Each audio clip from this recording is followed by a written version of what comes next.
Time management is the number one issue that I have people come to me looking for help with. It's people who say they don't have enough time, and I'm constantly pulled in all kinds of directions, and I can't ever keep my head above water. I feel like I'm in survival mode. I feel like I'm in burnout mode. Or I have people who say, I have too much time. I can't seem to manage it. I can't seem to figure out how to get stuff done because I have all this time, but I'm not actually doing much with it. Help.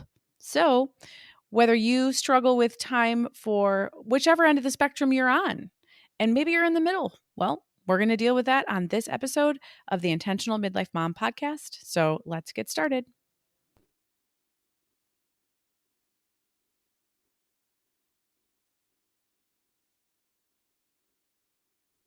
Well, hey there, I am Jennifer Roskamp, a certified life coach and homeschool mom of 9 who is passionate about helping women just like you embrace the here and now while also being focused on creating the life you actually want. As a midlife mom in her 40s, about to be a mom in my 50s, I've realized that it's so easy to lose yourself in caring for your family, your home, and all the things. Until one day you realize you're not even sure who you are anymore or what you even want in life. So, on this podcast, we're going to work on managing yourself well so that you can manage all of the other things and people well too.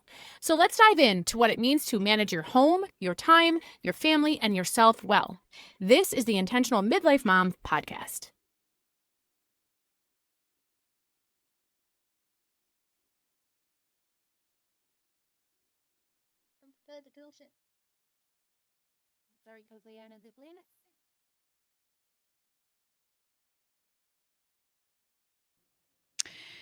So, time management, it's a thing, right? And if we're all being honest, I think most everyone would say, I'm not using every bit of time I have well. A lot of people would say, you know what? Again, if they're being honest, I really do waste a lot of the time I have. Now, there's reasons for it, right? If you're someone who doesn't have self care built into your daily or almost daily life, even just a moment or two, well, you're probably going to feel like you're wasting time because in reality, you are, because you have to have some time to give yourself some breathing room, to reset, to reboot, to catch your breath, to refocus throughout your day. Again, if you're not doing it every day or close to every day, you're actually costing yourself time. Because what happens is when you're running on empty because I don't have time to take any time for myself, what happens is, again, because it is a physiological need, because we all have capacity when it comes to our physical energy, our mental energy, our brain power, our emotional energy, we have capacity in all of these things because we're human.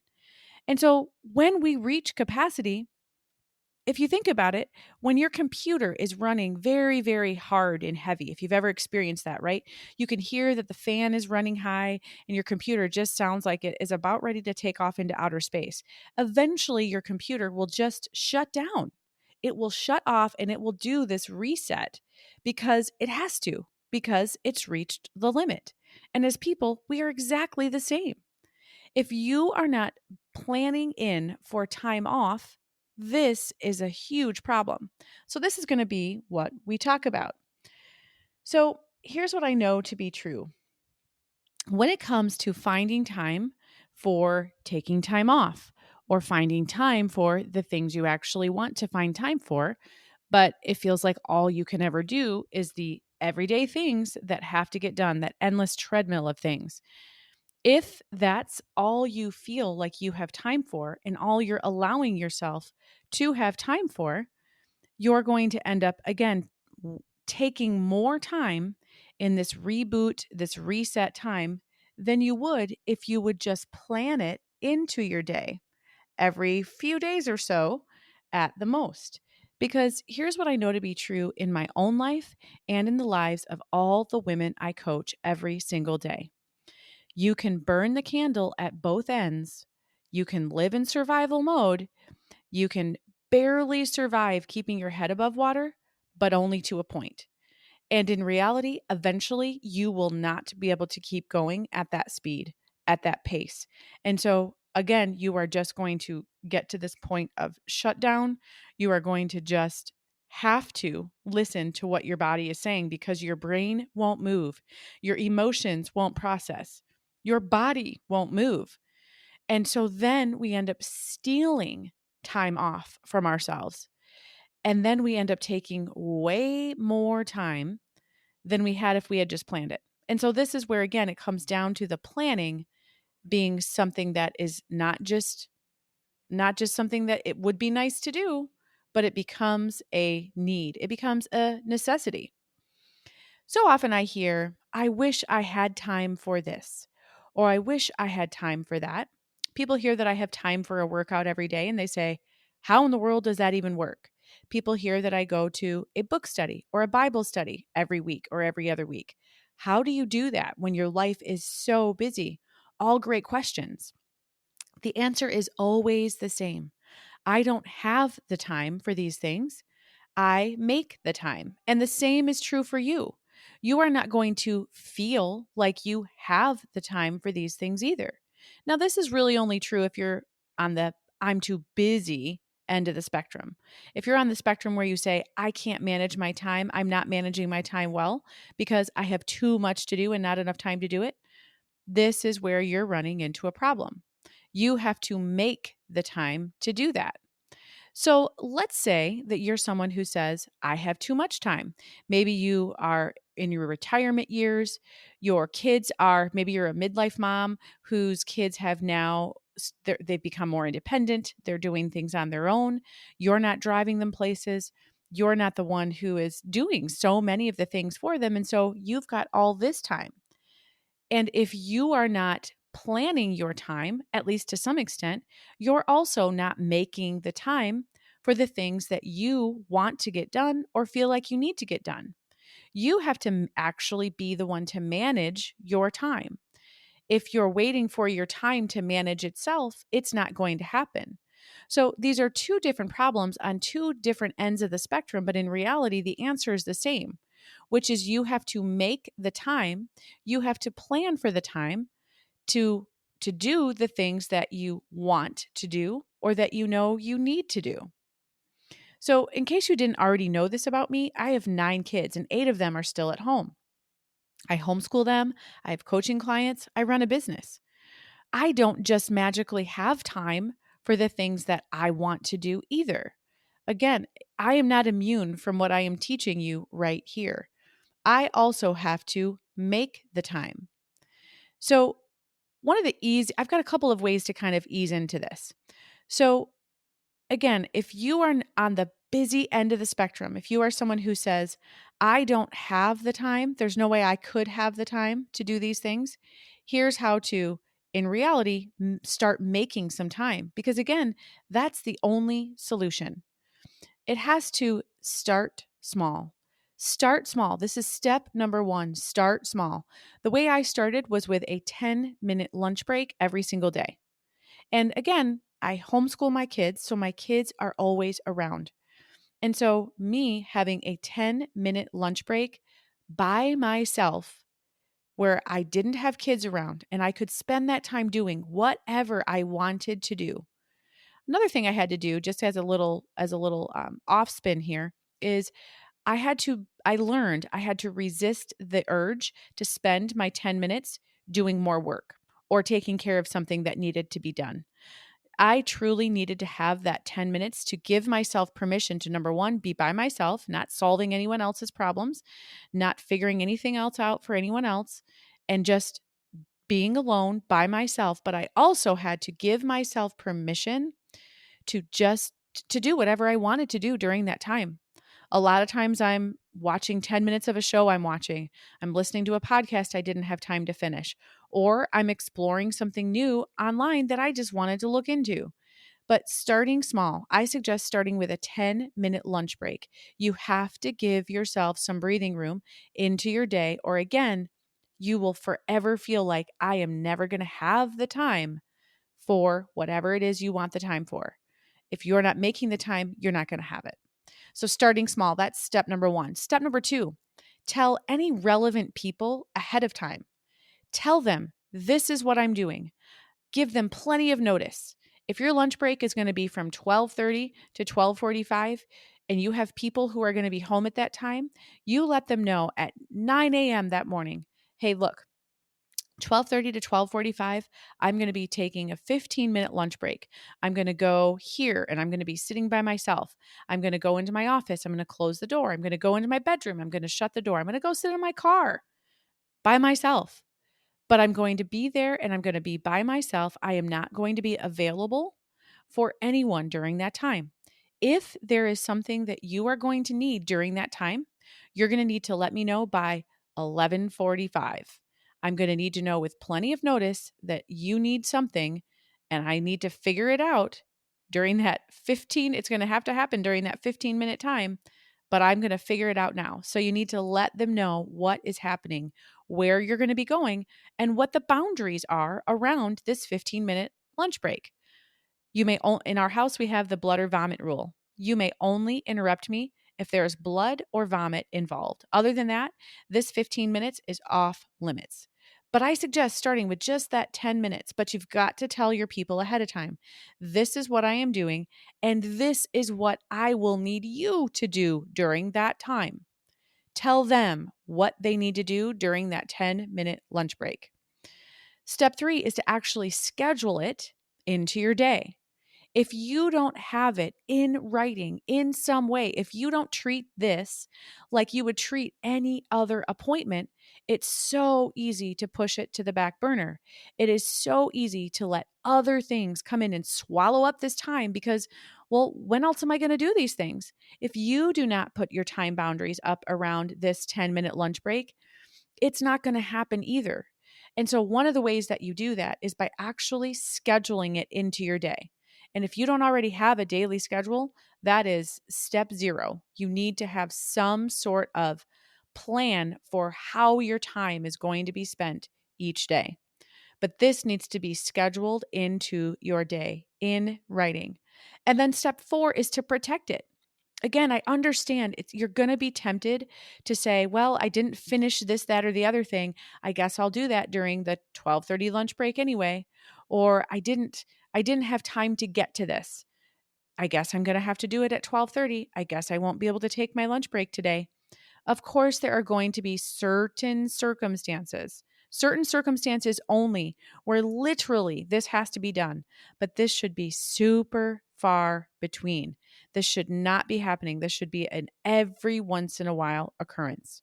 So, step 1 is you need to start small. I suggest a 10-minute lunch break. If it's not a 10-minute lunch break for you, what is your 10-minute break? Start small with one 10-minute interlude planned into each one of your days. So start small. That's step number 1.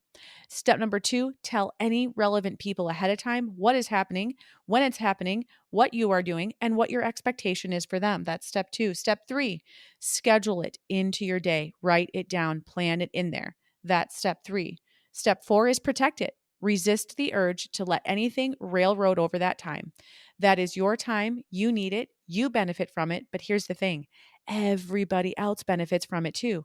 This is not a selfish desire. This is not a selfish want. And this is not something that only you benefit from. This is a need. It is a necessity. Again, you're going to steal more time away if you don't plan for this 10 minutes. You're going to end up unplugging at some point. You're going to sit down and you're going to scroll, or you're going to start reading, or you're going to start watching something. Again, just because I need a moment, and it's going to be way longer than 10 minutes. And then you're going to have to deal with the frustration with yourself, the shame. I can't believe that you wasted 25 minutes on Instagram, right? Ever had this conversation with yourself? It's a thing. So scheduling it and planning it into your day in this way is going to help avoid all of that. So that's the I don't have enough time side of the coin. But what about if you're someone who says, I have too much time and I'm not managing my time well? Again, remember, you have to make the time for the things you want or need to get done. So if you have too much time, it's like you have this big blank canvas. And so where your mind tends to probably go is that these little pockets of things that you need to do or want to do, you know that you have the whole day ahead of you. And so when you start to think, maybe I should work on that, you say, oh, but I've got all day. I'll get to it. And then, like anybody else, life comes in and kind of gives you things that you have to deal with. And so then you start filling your day with some of these kind of unexpected needs. And before you know it, the day is half gone and you haven't actually done any of those things yet. So here's how to kind of manage things when you have too much time. Now, if you're in that boat, the too much time boat, chances are you've spent a fair amount of your life in the I don't have enough time boat already. And so, to some extent, this new time freedom that you have, this time freedom that you have because your kids are getting older and more independent and need you less, or maybe you're no longer working full time. And so you have more time now, you've earned this time off. And so, when I say you've got to boss your time around, as I'm going to suggest here in a minute. When I suggest that, know that I'm not suggesting that you have every moment of every day accounted for. In fact, far from it. You have earned this big blank canvas of time. You have earned the ability to be more of a go with the flow kind of person. And you have probably looked forward to these days when my time isn't so crunched. And so you should enjoy that too. And so when I'm saying that you've got to make a plan for your time and you've got to boss your time around, know that it shouldn't be all of your time that you are bossing around. Here's how to make it work. So here's a simple process for you too. Step one, understand that you've got to be the one to actually make a plan for your time. Don't feel resistance to that because when I am saying you've got to make a plan for your time every day, I'm also suggesting you have plenty of white space, you have plenty of free flow time. So if you feel resistant to thinking, I don't want to work with a schedule, I've worked with a schedule my whole life because my life has been so busy. It's a different kind of schedule. So step one is just to allow yourself to understand it is a different type of schedule. Step two is to ask yourself, how much of my time each day do I want to allocate to being productive, to having productive, I am working on things intentionally, I am getting stuff done. How many hours each day would you like to do that? And I suggest a time target. So, for instance, instead of saying, I would like to spend 2 hours every day completely devoted to productive work, I would suggest that you say, I would like to spend somewhere between an hour and a half and 2.5 hours every day of productive work. I want to devote between an hour and a half and 2.5 hours every day to productive, I'm working on things, getting stuff done time. But it's coming up with how much time you would like to devote each day to being productive. That's step two. Step three is to then ask yourself, what kind of time increments do I like to work in? For most people, being able to work for a solid hour and a half without being interrupted, without your mind wandering off, without sacrificing efficiency, an hour and a half is a really big chunk of time. So, what kind of time chunks do you want to break this hour and a half to 2.5 hours down into? For a lot of people, somewhere between 10 and 20 minutes is the sweet spot. So, again, if you're like, I have no idea, maybe start with 15 minutes, maybe start with 20 minutes. If you're able to stay on task, not have your mind wander, not get bored, or not experience an interruption of some kind, well, maybe that's a good time frame to stick with. Maybe it should be those 15 to 20-minute increments. But that's step three. What would that look like for you? How much time do you want to devote? How much do you want to devote to this productive working block? So, again, it's a matter of just starting somewhere, seeing how it works. You can always change things up, but that's step three. Step four is to actually put it down on paper.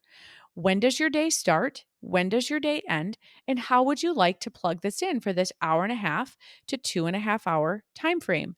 You might have some what I call set in stone commitments, like meal times happening at a certain time, other appointments you have to take care of, other responsibilities that you need to be that your time really can't be planned during this time. So plug in those set in stone commitments and then start plugging these into your day in writing in these 15-minute increments, in these 20-minute increments, and however you're gonna piece this out through your day, you actually do that. And now you have solved the problem of this blank canvas of a day. You no longer have a blank canvas anymore. Now you've got a canvas with some things drawn on it, and now you've got plenty of white space in between. So, the resistance that you feel to these 15 or 20-minute time blocks, or maybe they're even half hour time blocks, the resistance that you're going to feel towards these is probably much different than you've ever felt in terms of resistance when you think about working with a schedule in the past, because you'll be able to see all of the white space. You'll be able to see all of these opportunities you have to kind of be of a more go with the flow kind of person. It's only these small pockets of time throughout this big blank canvas that you have every day that you're asking yourself to work with a schedule, that you're asking yourself to stick by the schedule. You're having a perfect blend of productivity and free flow. And this is the secret. It's the idea that whether you have too little time, you've got to make the time for the stuff that you want, or too much time, you've got to make the time pockets where you're going to use your time. You've got to the answer is the same no matter which end of the spectrum you're on. But here's the last challenge I want to leave you with, and that is you've got to start somewhere. If you were to raise your hand in the air right now and say, I'm not managing my time well, or I'm not finding the time for the things that I want to do, you've got to start somewhere. Just get in there and start it. Work through these steps that I've given you here today. You've got 4 steps, whether you're on the I don't have enough time spectrum, or whether you are on the I have too much time spectrum. Just start working with it, because you've got to be the one managing your time if you want it to look like you're spending your time in the way that you actually want. Start with these steps. Work with it for a couple of weeks.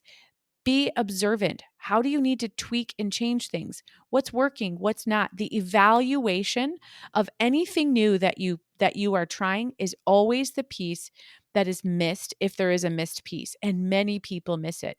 It's the evaluation. It's the what's working, what isn't. And I want to keep what's working, and I want to modify, tweak, or change what isn't. So, this evaluation piece is something you want to put in place over the next couple of weeks as you're experimenting. You'll find your way, but the key is you've got to just start. Nobody likes feeling like they don't manage their time. Nobody likes feeling guilty about how they're spending their time, or frustrated that they don't have time for any of the things that really matter. But it starts with you getting in the driver's seat as it pertains to your time. Once you get in the driver's seat, then you can start seeing how it's working, what some different options are, and coming up with how to modify this simple 4-step process in a way that works for you. So get in there, start today. Put these 4 steps into motion today. Even if you're not implementing, maybe you're just coming up with the plan today, but tomorrow's implementation day. But my challenge for you is start with the planning at least today. You do not have to accept the fact that your time can't be managed, and you are 100% fully capable of managing your time. So get in there, get in that driver's seat today, start managing your time. So until we talk again, make it an intentional day.